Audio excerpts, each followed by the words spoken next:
Oi, eu sou o Felipe e você aí, meu jovem millennial, provavelmente conhece a Xuxa como aquela mulher do cabelo curtinho, que faz uns programas aleatórios na Record.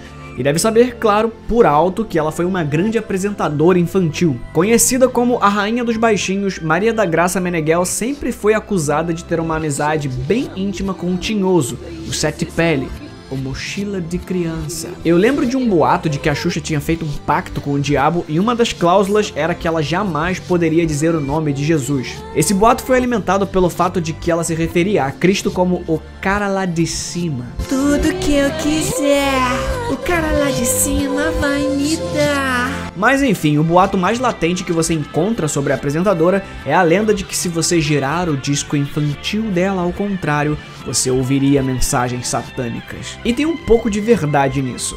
Eu não acredito que a Xuxa deliberadamente fez um pacto com o diabo e aí ele falou: sabe o que seria muito legal? Em vez da gente matar, roubar e destruir, que tal se a gente colocasse entidades de religiões de matriz africana na sua música, só que de trás pra frente? Aí um dia alguém ia resolver ouvir essa música ao contrário e ouvir ter você falando Exu, entendeu? Que eu sou o diabo e caraca, eu tenho muito diabo, eu sou muito mal mesmo, olha que ideia genial que eu tive. Então, pode ser que as tias da Assembleia não estavam mentindo quando escutavam as supostas mensagens. É claro que para essa história fazer sentido, é necessário que a música ao contrário venha acompanhada da legenda, porque se eu te mostrar isso...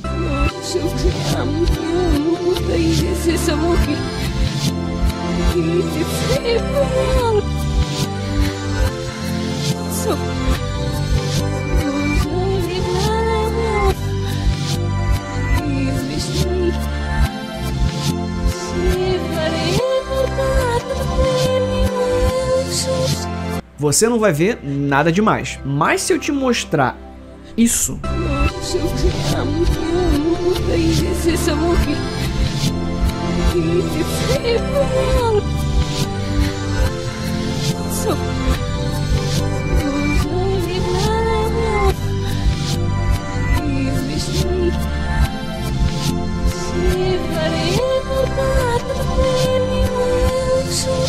a legenda vai com certeza te influenciar a ouvir exatamente o que eu quero. O motivo para você ouvir algo que não tá ali é semelhante ao mesmo motivo pelo qual você vê coisas que não estão ali. Eu falei sobre isso em um vídeo anterior chamado Seu Cérebro Está Te Enganando. Assiste lá. Portanto, eu acredito que o pessoal fanático realmente ouviu o que diz que ouviu.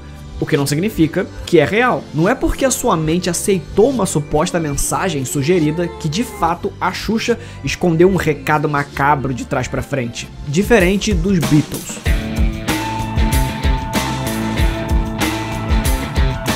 Em 1966, o grupo de rock formado pelos ingleses com cabelo de cuia lançou seu sétimo e aclamado disco Revolver. Nesse trabalho, eles usaram pela primeira vez a técnica de backmasking, que é basicamente você inserir uma parte de trás para frente numa faixa que deveria rodar de frente para trás. Hoje, qualquer programinha de 5 KB faz isso, mas antigamente esse trampo era feito analogicamente, literalmente recortando a fita e recolando ela ao contrário no meio da gravação.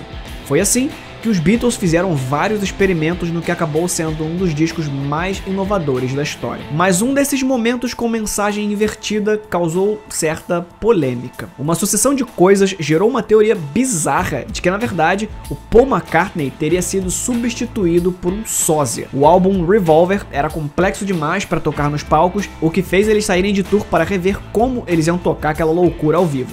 O Paul McCartney sofreu um acidente em que quebrou um dente da frente e supostamente estaria diferente nos clipes seguintes. Enfim, foi só alguém levantar essa teoria maluca que os fãs começaram a surgir com 1000 evidências de que o Paul McCartney original tinha morrido. É uma teoria grande demais que eu não vou entrar em detalhes aqui, a não ser que vocês queiram em um vídeo futuro. Vocês já sabem, é só comentar. O lance é que na música Revolution No. 9, lançada no álbum branco no final de 68, que obviamente eu não vou colocar aqui pra não tomar um strike, ouvimos a voz de um engenheiro de som da gravadora repetindo Number 9, Number 9, Number 9. E quando a música começa de verdade, é uma colagem de sons, mas a maior parte delas tá invertida. Parece um convite para que você inverta a canção. E quando você faz isso, estranhamente o Number 9 parece alguém dizendo Turn me on, dead man, o que seria algo como me excite, homem morto. Se no caso da Xuxa parece só uma bobeira, eu vou te dizer que eu não duvido nada que os Beatles tenham colocado a mensagem ali propositalmente. Até porque eles tinham o costume de inserir mensagens invertidas, o que acabou virando até um clichê em bandas de rock. Na verdade, a coisa ficou tão repetitiva e tão séria que o governo americano meio que tentou proibir os artistas de fazerem isso. É sério.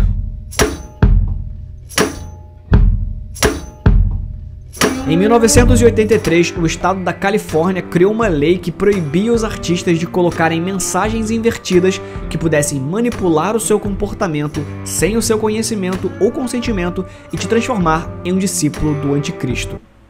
Sim, era exatamente isso que dizia no texto da lei. Durante a tramitação da lei, uma das evidências dos políticos em questão foi tocar Stairway to Heaven do Led Zeppelin ao contrário, música que, supostamente, teria uma mensagem ao diabo. Assim, todos os álbuns que tivessem a técnica de backmasking só poderiam ser vendidos se viessem com um adesivo na capa onde deveria estar escrito: aviso, esse disco possui uma mensagem de trás pra frente que pode ser perceptível a nível subliminar quando é tocado no sentido normal. É claro que esse é mais um exemplo clássico do Estado não entendendo para que ele serve e querendo dar pitaco onde não deveria. No final das contas, o Bill Clinton, então governador da Califórnia à época, não sancionou essa lei. Mas a pergunta importante aqui é: suponhamos que essas pessoas estão certas.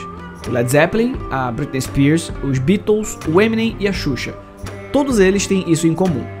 Todos eles colocaram mensagens invertidas em suas músicas para manipular os ouvintes enquanto o diabo entra lentamente de forma subliminar. Será que esse plano do diabo é bom?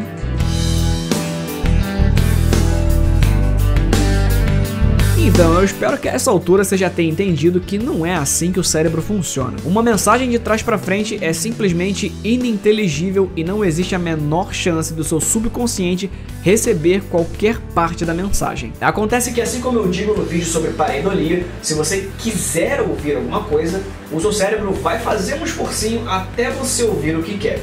O seu cérebro sempre vai tentar atribuir significado às coisas, e se você estiver predisposto a encontrar esse significado, o seu cérebro vai fazer o que você manda. Existem inúmeras maneiras de você ser manipulado, mensagem ao contrário não é uma delas. A propósito, existem várias formas de esconder uma mensagem de trás para frente. Às vezes, você inverte a mensagem e tudo que recebe é a exata mesma mensagem.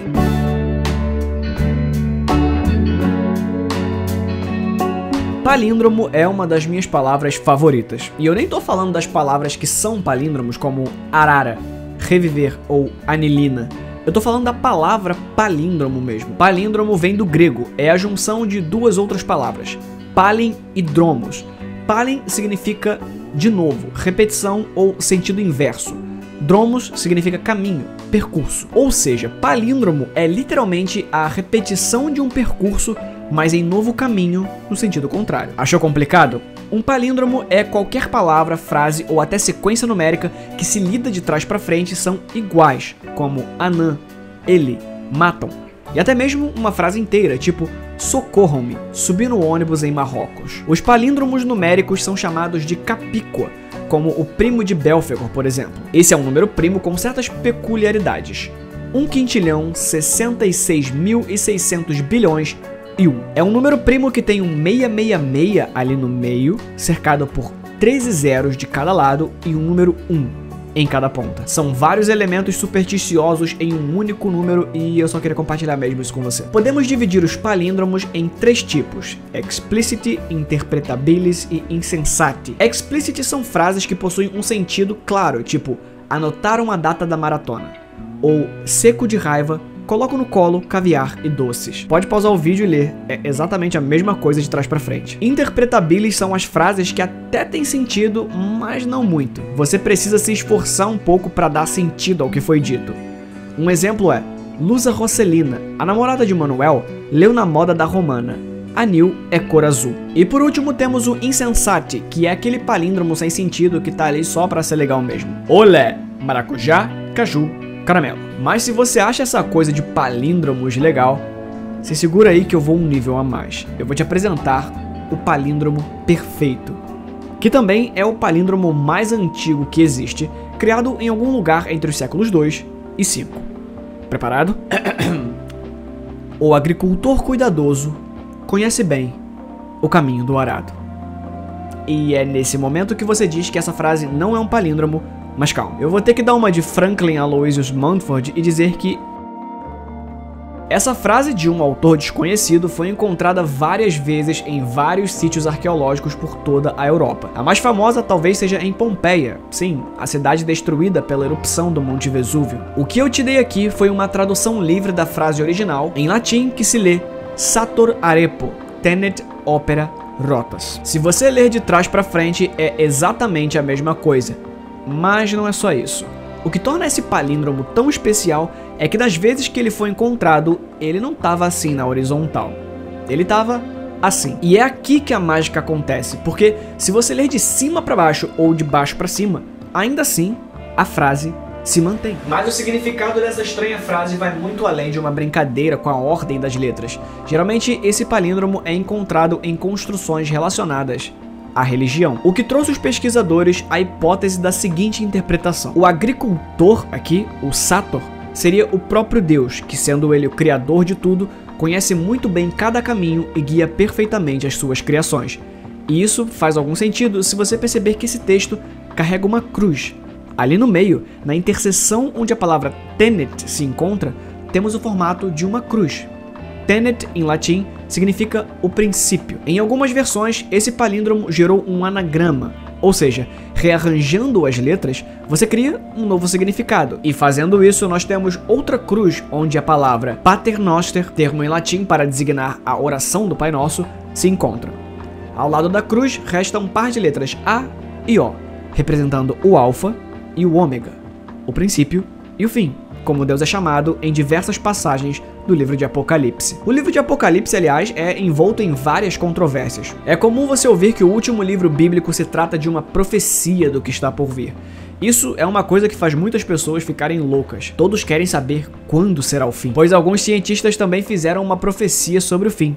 O universo talvez seja um palíndromo, e o fim provavelmente vai ser lido até o começo, de trás para frente.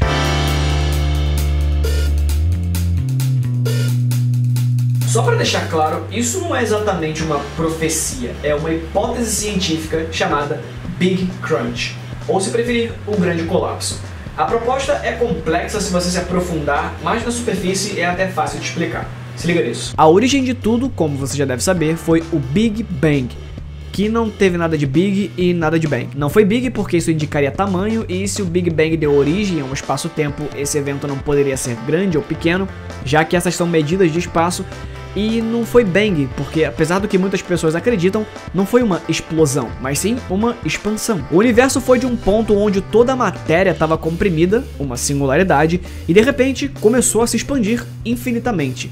Essa expansão foi acelerando, acelerando, acelerando e ainda está acelerando até hoje. Mas será que ela vai parar de acelerar algum dia? É aqui que entra a hipótese do Big Crunch. Nós não sabemos por que a expansão do universo está acelerando, mas temos alguns bons palpites. A energia escura é um deles. Hipoteticamente, 70% de todo o universo é tomado por essa energia escura, uma força invisível que age como uma gravidade ao contrário, forçando o universo a se esticar cada vez mais rápido. Se a teoria mais aceita estiver correta, a energia escura é uma constante, o que significa que o universo vai continuar expandindo eternamente até que tudo esteja tão distante que nem mesmo os átomos ou suas subpartículas vão interagir uns com os outros e tudo se tornará um lugar vazio e escuro. Ou então o universo irá se partir ao meio, destruindo tudo no caminho. Mas se estiver errada, teremos o Big Crunch, uma hipótese em que a energia escura acabe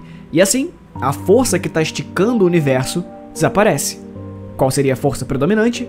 Sim, a gravidade. E como você sabe muito bem, a gravidade tem esse costume estranho de fazer tudo ficar juntinho. O resultado é que o universo abandonaria sua expansão e começaria a se contrair até voltar àquele ponto único anterior ao Big Bang, para então expandir novamente. O universo supostamente existiria em um modelo cíclico, expandindo e contraindo, como um coração batendo. A esse modelo chamamos de Big Bounce. Mas se nós sabemos que o universo está expandindo cada vez mais rápido e sem qualquer pretensão de desacelerar, qual a possibilidade disso acontecer? Baixas. Praticamente nenhuma. A não ser que a teoria das cordas esteja certa.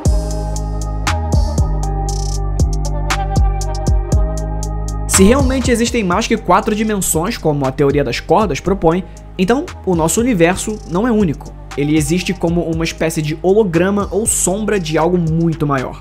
E se estamos expandindo, talvez os nossos universos vizinhos também estejam. E o que você acha que acontece quando a gente expande daqui? Eles expandem de lá e os dois colidem. A hipótese é que a energia escura ricochetearia na borda, invertendo a sua direção. Agora, a energia escura forçaria o universo a se contrair com a mesma pujança de quando se expandia. Assim, tudo rodaria de trás para frente, inclusive o tempo. A seta do tempo seria invertida. No modelo de física que temos hoje, o espaço e o tempo são uma coisa só de 4 dimensões, sendo a quarta o tempo. O problema é que essa quarta dimensão não nos permite escolher para onde a gente vai como as outras 3. A seta do tempo está sempre apontada para frente. Então, enquanto caminhamos para o nosso fatídico destino, não há nada que a gente possa fazer, já que a quarta dimensão é uma dimensão que a gente não controla. E ainda que voltemos no tempo, isso significaria a destruição do universo. Mas seja lá qual for o cenário, a gente nunca vai saber. Não a gente aqui de 2020. Essa é uma pergunta para os humanos do futuro. Bem do futuro. Não precisa ter uma crise existencial porque, no final, temos coisas bem mais importantes para começar. Nós estamos no universo, mas principalmente o universo está em nós.